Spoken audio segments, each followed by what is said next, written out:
Mga master, okay lang bang? Huwag niyong skip ang mga ad sa aking mga video kung okay lang mga master. Salamat sa solid na suporta po. Yon, what's up mga masters? Nandito na naman tayo sa panibagong araw, panibagong kabanata na naman ang pagsasama-samahan natin ngayon guys.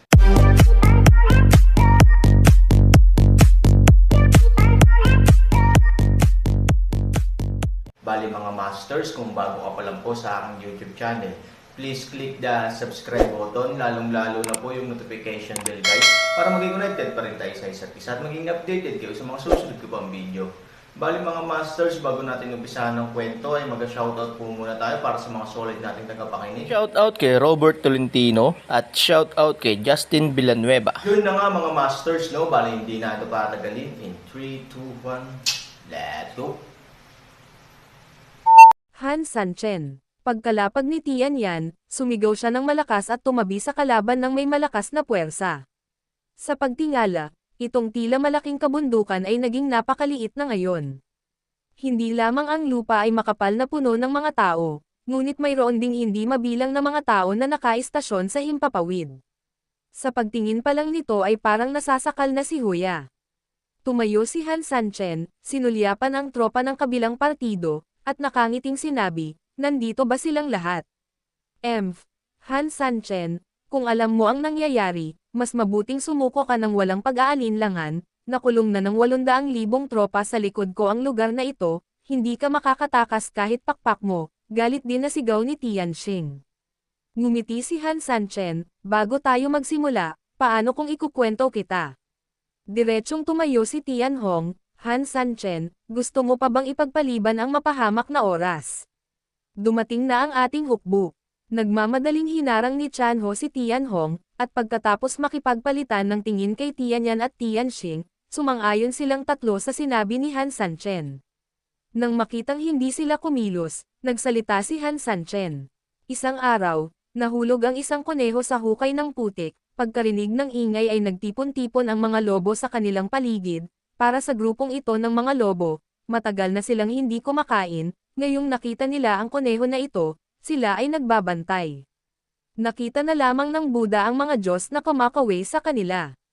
Kaya, ang mga lobong ito ay direktang sumugod sa hukay ng putik, pinalibutan nila ang kuneho, hindi binibigyan ang kuneho ng anumang silid upang makatakas, tila ang kuneho ay hindi makatakas sa katapusan ng pagkahiwa.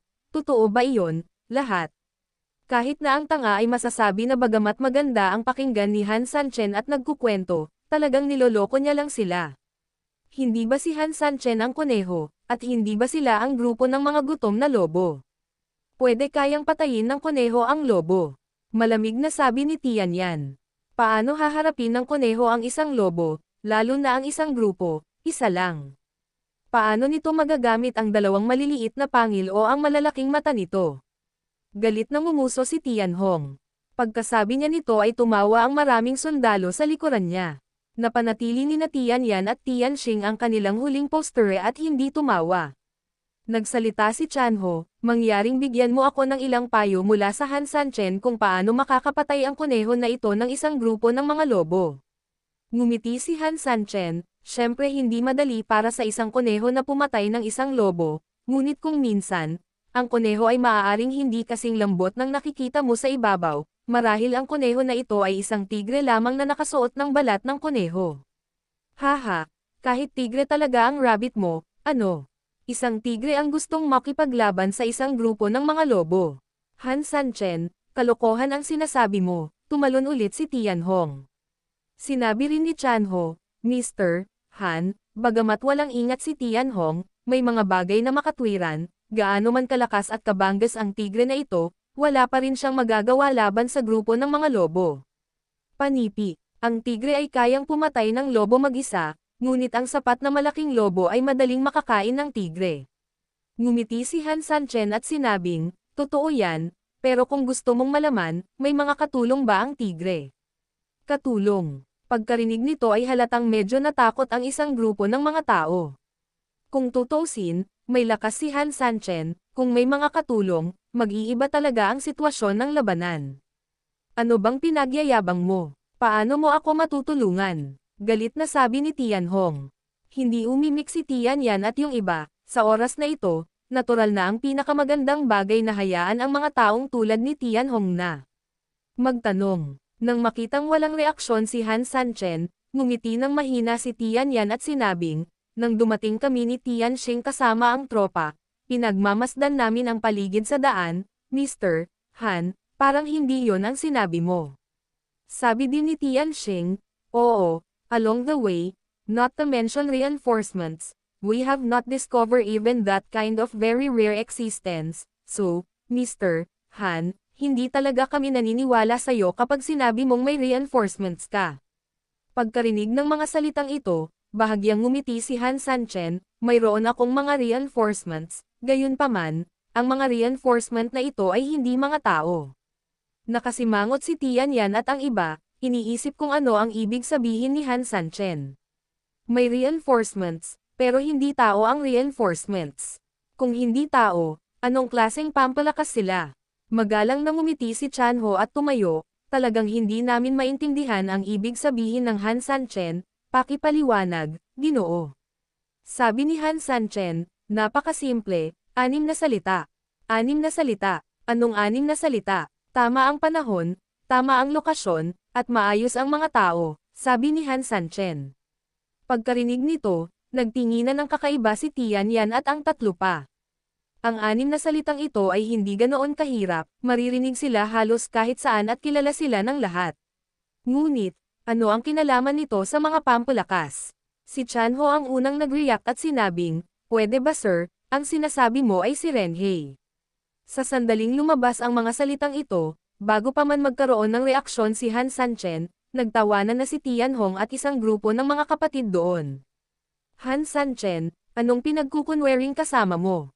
Huwag na natin pag-usapan ang weather, huwag na natin pag-usapan ang geographical location, hinihintay mo ako sa pagkain at pinaliligiran ng hukbo natin, natalo ka.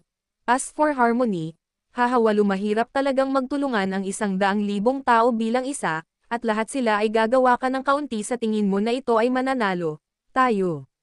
Napatawa ako ng husto. Hey, tama ang sinabi nila.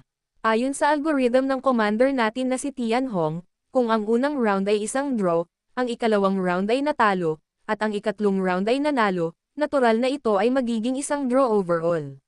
Sa katunayan, kahit na ito ay medyo kakaiba na sabihin ito, ang pangkalahatang loika ay hindi problema. Pagkahulog pa lang ng mga salita ay lalong tumawa ang grupo ng mga tao. Sadyang katangahan talaga ang ugali ni Han Sanchen. Mr.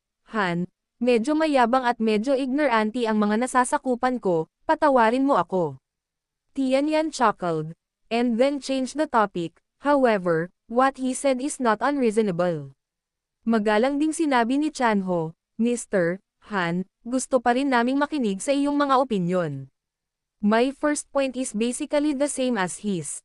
However, my second and third points are exactly the opposite, sabi ni Han Sanchen.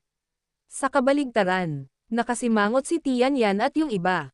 Nag-aalala ring sinabi ni Tianhong, Han Sanchen, anong kalokohan ang sinasabi mo? Teritoryo natin ito, at nang ahas kang sabihin na teritoryo mo ito. Nananaginip ka ba? Ito ay hindi lamang teritoryo ng ibang tao, kundi pati na rin ang pagkain ng ibang tao. Natural, sa sandaling sumiklab ang isang away, ang muling pagdadagdag ng kabilang partido ay magiging napakabilis. Tila ito ay totoo, at ito ay walang kinalaman sa geographical na kalamangan ni Han Sanchen. Sabi ni Chanho, bagamat hindi masyadong malaki ang lugar na ito, mayroon itong ilang lugar. Sa tingin ni Mr. Han ay may pakinabang ang lugar na ito, maaaring gusto niyang samantalahin ang lupain dito.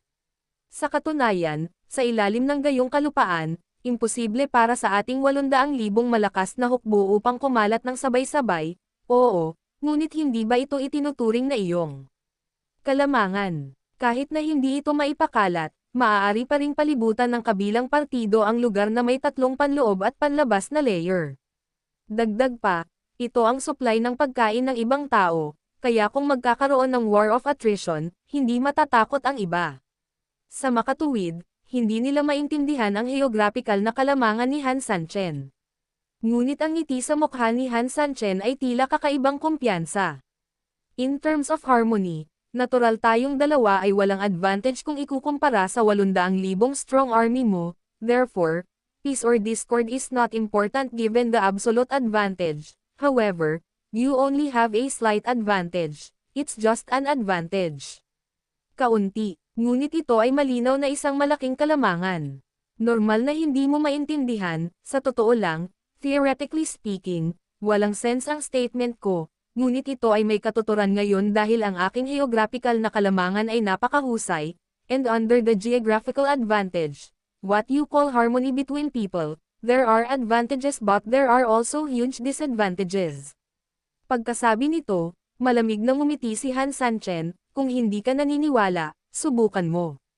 Nagkatinginan si Tian Yan at yung tatlo pa, tapos medyo napaatras ng ilang hakbang. Dapat may away, pero sapat din ang respeto at atensyon nilang tatlo kay Han Sanchen. Matagal na hindi kinaya ni Tian Hong ang tonong ito, sa oras na ito, siya ang namuna at sumugod patungo sa Han Sanchen, gusto ko lang makita kung anong uri ng kapangyarihan ang mayroon ka pagkatapos ng ilang sandali.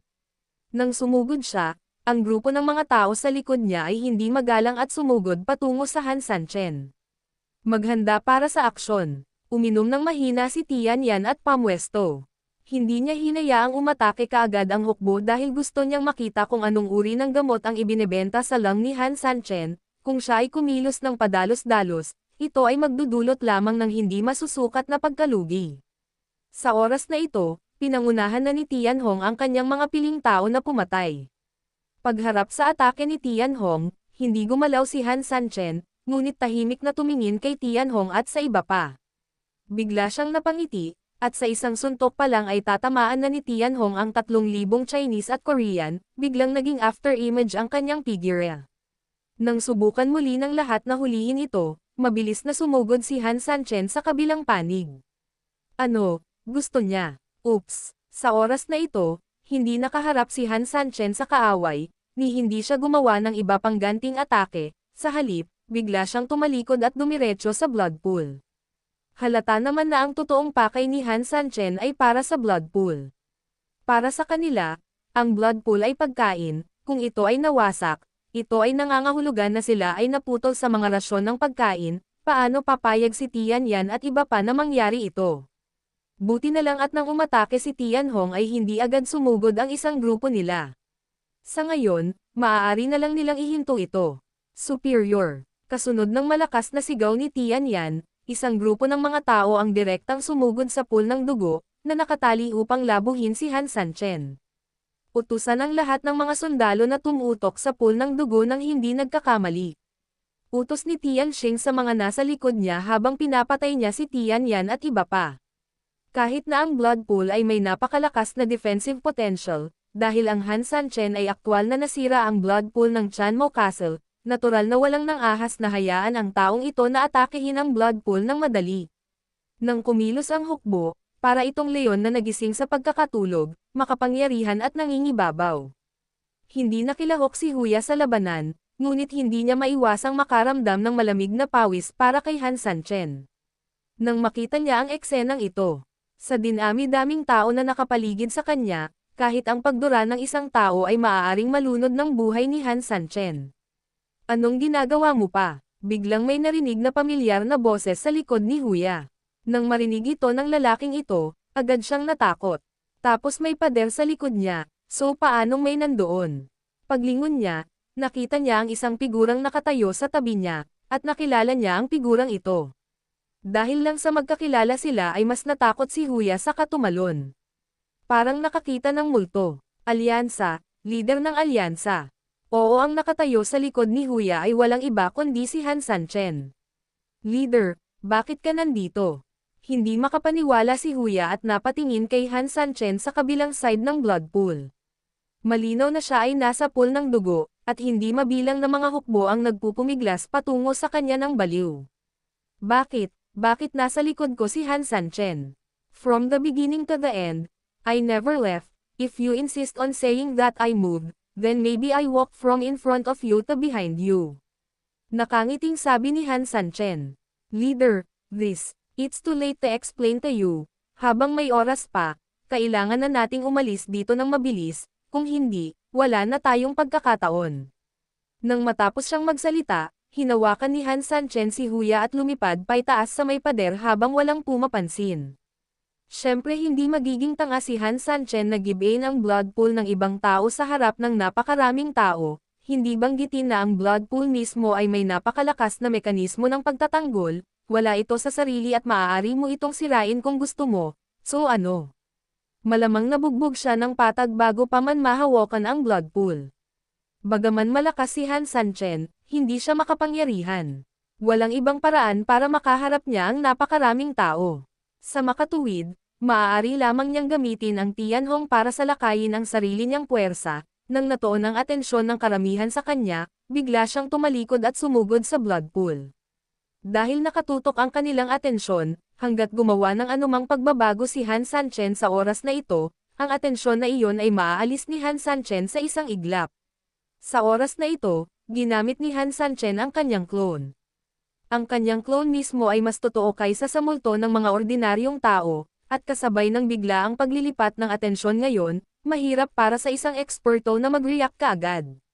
Sa makatuwid, sasamantalahin ni Han Sanchen ang puwang na ito para mabilis na umalis dito.